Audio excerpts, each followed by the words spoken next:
Que Deus o tenha em paz, onde quer que ele esteja. Sei que sua esposa está negociando algum tipo de acordo com a Universidade do Texas. Em 1982, um engenheiro de voo da Marinha dos U.A. fez um pouso de emergência em uma crista na Antártida e viu algo no gelo que não deveria estar lá. Geométrico, angular, maciço, feito de um material que não era nem gelo, nem rocha. Ele recebeu ordens para nunca falar sobre isso. Ele assinou os papéis. Guardou o segredo por quase 20 anos. Então, à beira da morte, pegou o telefone e ligou para uma pessoa. Linda Moulton Howe, jornalista investigativa vencedora do Emmy. Ela gravou cada palavra que ele disse. Depois, esperou. Brian, quando você entrou para a Marinha? E como você chegou à Antártida?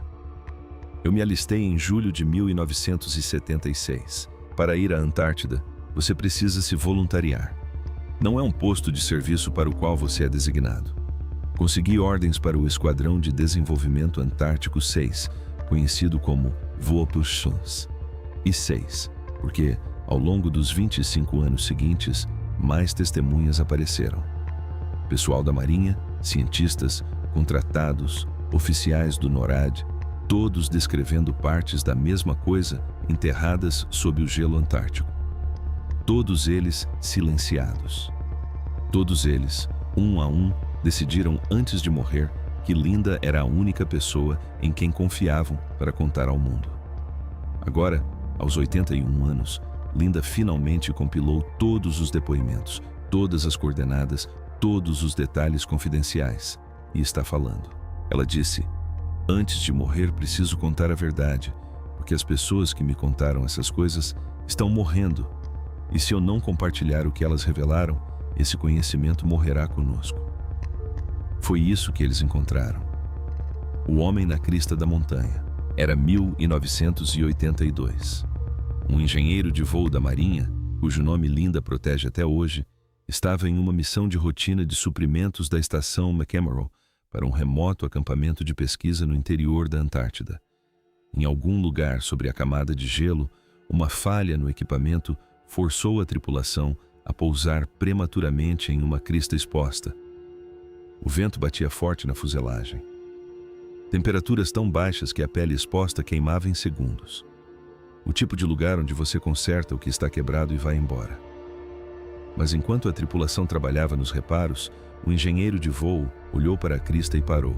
Havia algo de errado com a paisagem. Em uma elevação distante, formas que não pertenciam àquele horizonte se destacavam.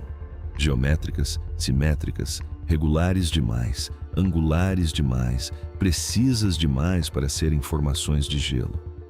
Ele se aproximou, o suficiente para ver o que parecia ser o topo de uma estrutura maciça, parcialmente exposta, onde o vento e o tempo haviam desgastado o gelo.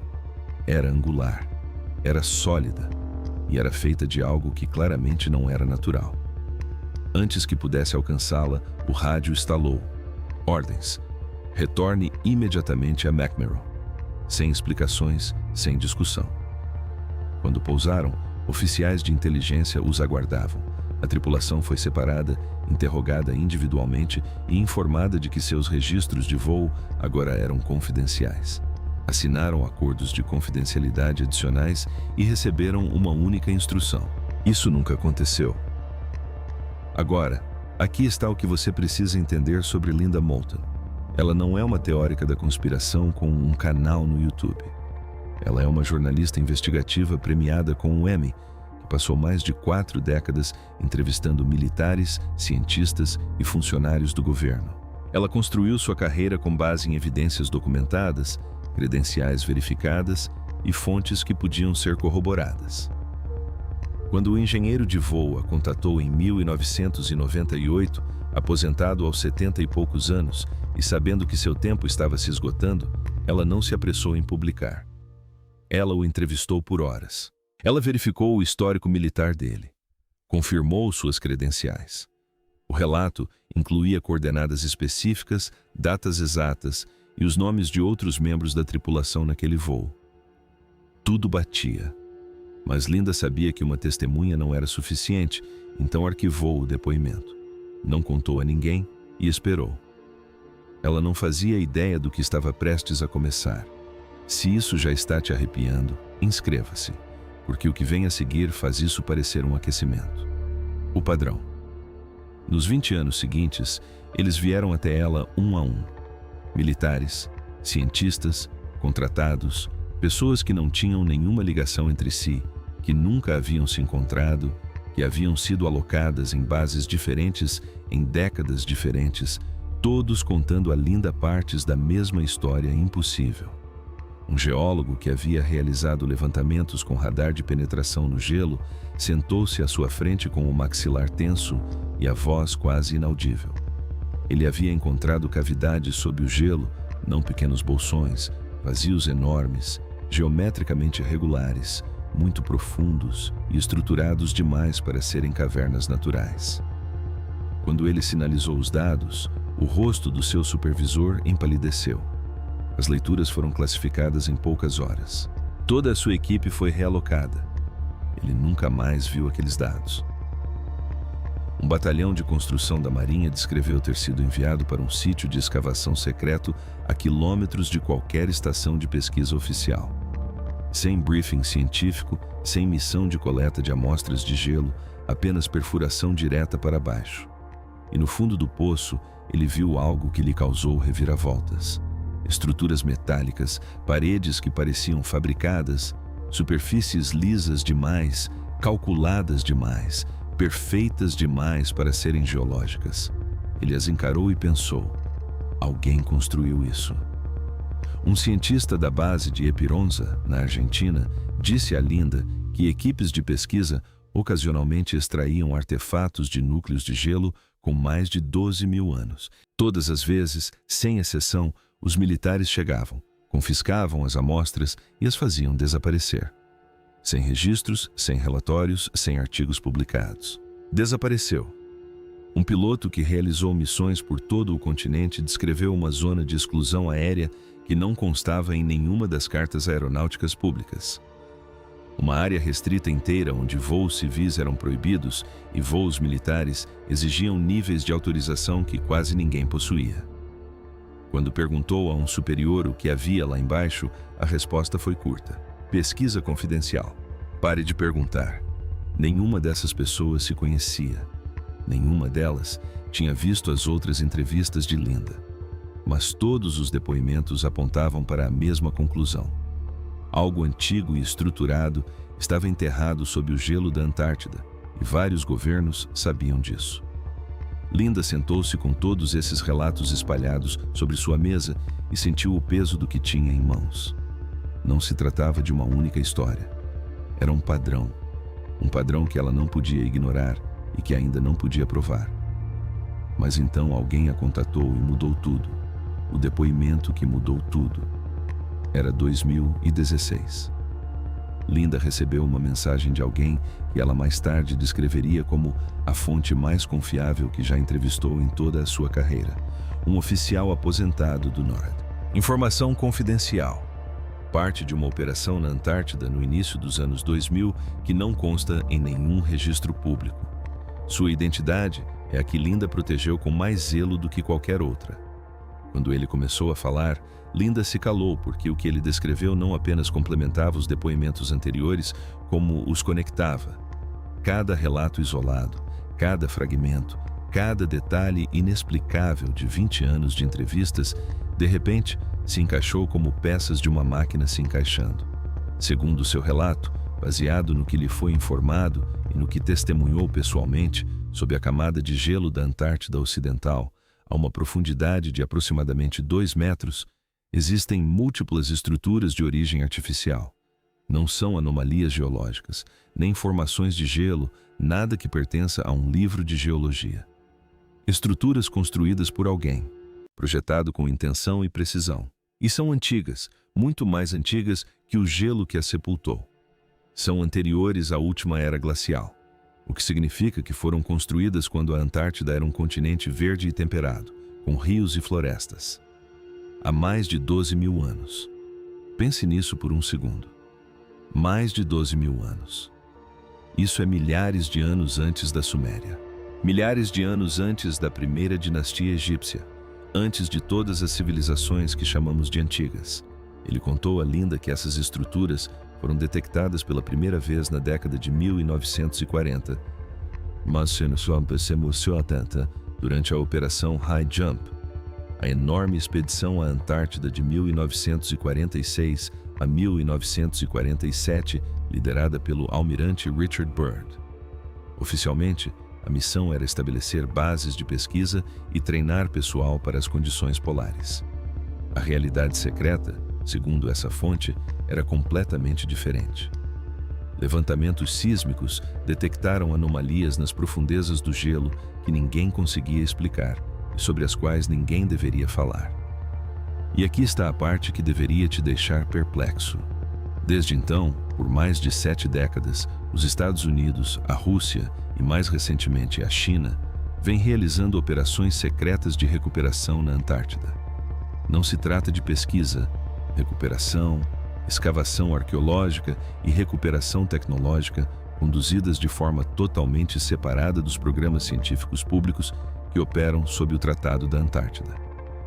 As estruturas, ele disse a Linda, não são pequenas, não são um posto avançado.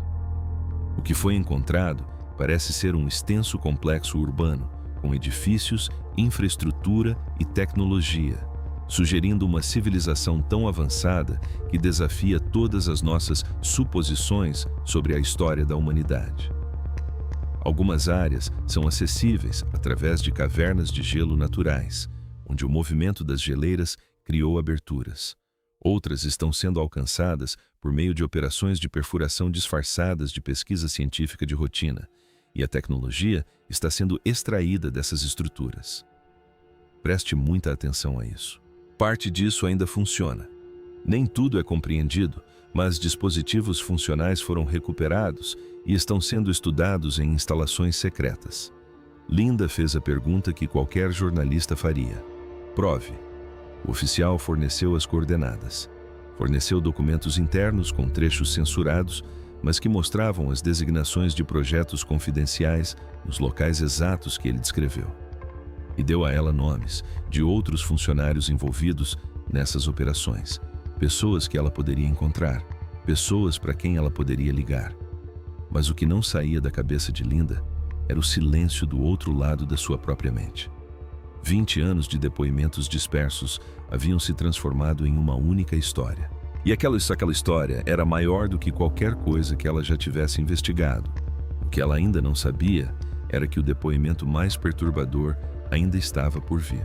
O que descobriram foi que um contratado militar que trabalhava em uma operação de perfuração secreta em 2003 concordou em falar com Linda, mas apenas porque estava morrendo de câncer terminal e não podia levar o que tinha visto para o túmulo. Ele descreveu como foi baixado em um poço de gelo que havia sido perfurado para acessar o que seu briefing chamou de anomalia geológica. A descida foi lenta. A plataforma rangeu sob seu peso enquanto afundava cada vez mais fundo no poço. A luz do dia acima diminuiu até se tornar um ponto brilhante e depois sumiu completamente.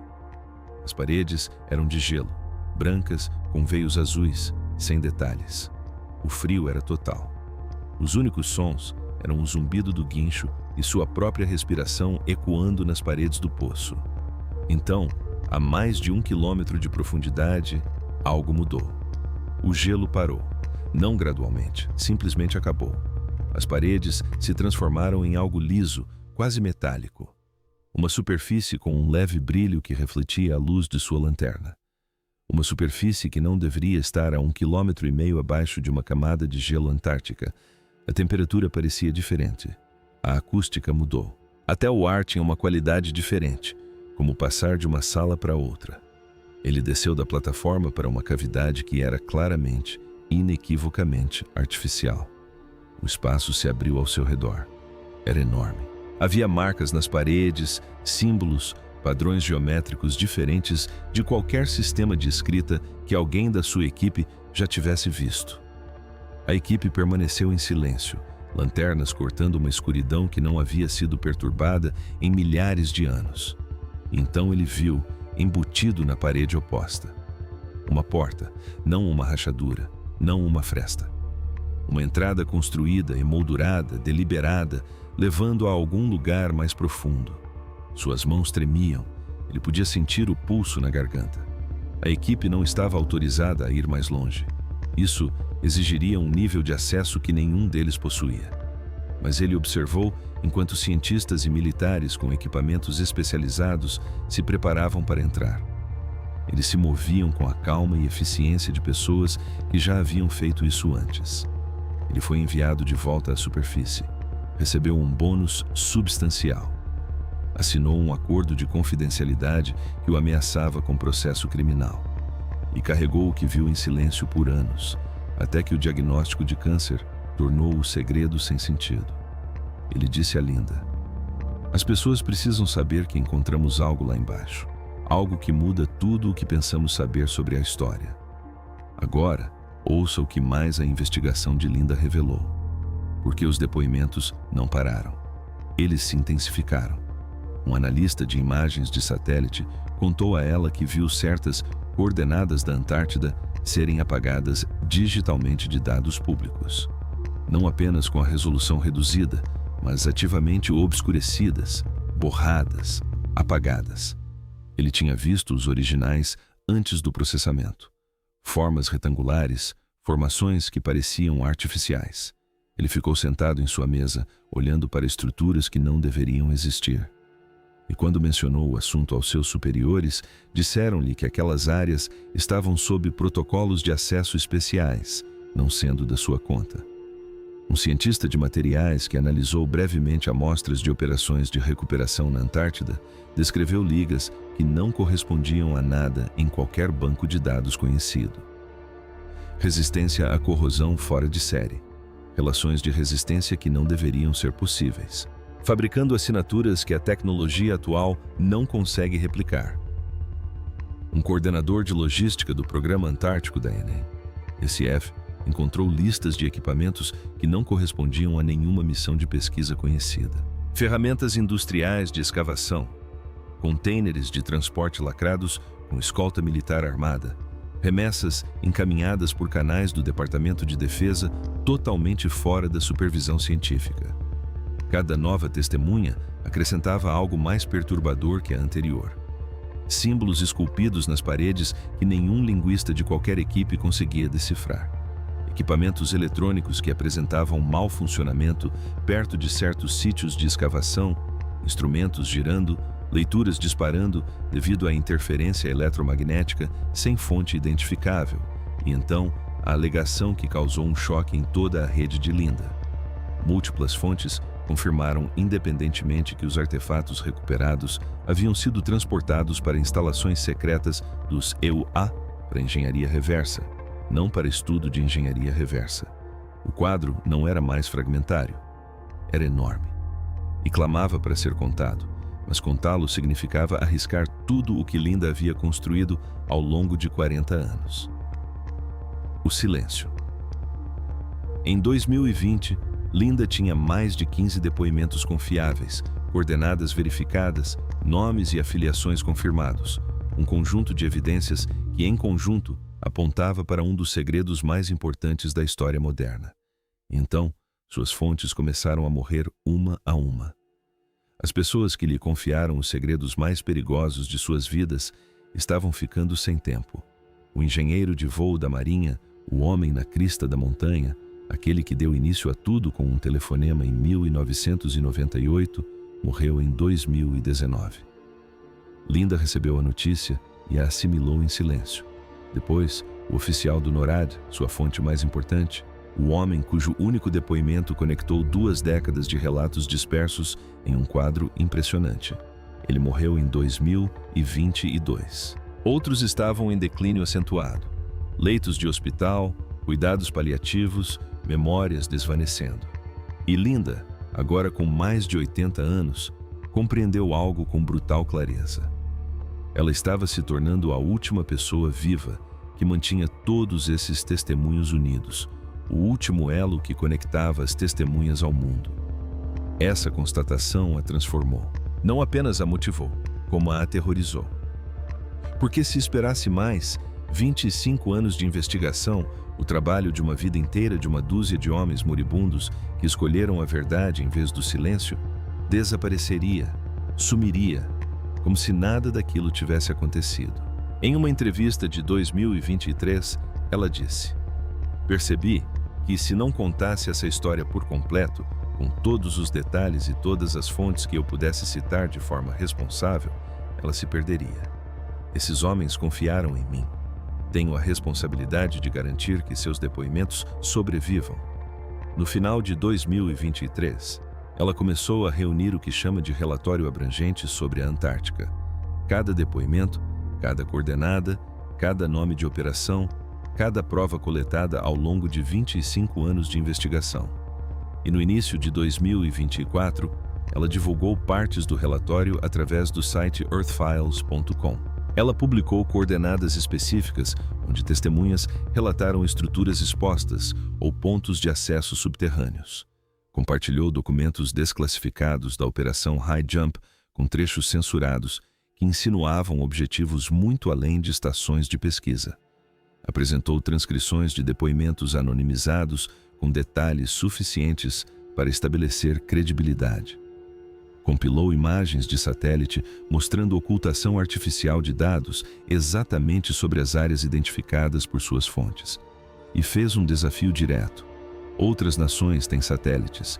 Pesquisadores independentes têm radares de penetração no gelo. Cientistas trabalham naquele continente todos os dias. Se esses depoimentos forem verdadeiros, as evidências estão lá. Ela disse ao mundo onde procurar. Agora, aqui está a parte que me tira o sono. A resposta de todos os governos envolvidos foi idêntica. Silêncio absoluto. Nenhuma negação, nenhuma correção, nenhum processo judicial, nenhuma acusação, nenhuma declaração oficial de qualquer tipo, nada. Um silêncio tão absoluto que parecia proposital. Por que era? Pense nisso. Uma jornalista premiada com um Emmy acusa publicamente vários governos do mundo de acobertarem, durante 70 anos, estruturas antigas e tecnologia recuperada sob o gelo da Antártida. E nenhum governo diz uma palavra, nenhuma negação, nenhum comunicado à imprensa afirmando que se tratava de ficção. Linda diz que esse silêncio é a confirmação mais contundente que ela poderia ter recebido. Se ela estivesse mentindo, desacreditá-la seria fácil. Uma única declaração oficial bastaria. Mas dar seguimento à investigação obriga a uma escolha que nenhum governo quer fazer. Confirme o que ela está revelando ou explique por que dezenas de militares e cientistas renomados estão, independentemente, fabricando a mesma história. Então, eles não dizem nada e o silêncio se torna ainda mais ensurdecedor. Pesquisadores independentes começaram a investigar. Analistas amadores de satélites examinaram suas coordenadas e relataram anomalias. Cientistas solicitaram dados históricos de radar das áreas que ela identificou. A maioria dos pedidos foi negada, classificada como material de segurança nacional, referente a dados geológicos de um continente supostamente dedicado à pesquisa científica pacífica. Um ex-funcionário de uma estação na Antártida veio a público para apoiar as afirmações de Linda, declarando o que qualquer pessoa que tenha trabalhado naquele continente por longos períodos já sabe. Existem áreas onde não se deve ir, perguntas que não se devem fazer e operações militares secretas que nada têm a ver com ciência, acontecendo paralelamente aos programas de pesquisa que o público conhece. As implicações, mesmo que apenas uma fração disso seja verdadeira, são impressionantes. Uma civilização avançada o suficiente para construir cidades existiu há mais de 12.000 anos, milhares de anos antes da Suméria, antes do Egito, antes de todas as culturas que consideramos antigas. O progresso humano não é a história linear e organizada que nos ensinaram. Conhecimento foi perdido e pode estar sendo silenciosamente recuperado neste exato momento. Linda está produzindo um documentário abrangente apresentando todos os depoimentos na íntegra. Ela depositou cópias de sua investigação completa, incluindo os nomes das fontes que deram permissão póstuma para identificação em diversas instituições de seguro. Portanto, a informação sobreviverá, independentemente do que aconteça com ela. Ela resumiu a questão. Não estou pedindo que ninguém acredite em mim.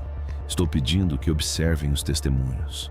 Essas são pessoas reais, com credenciais reais, experiências reais.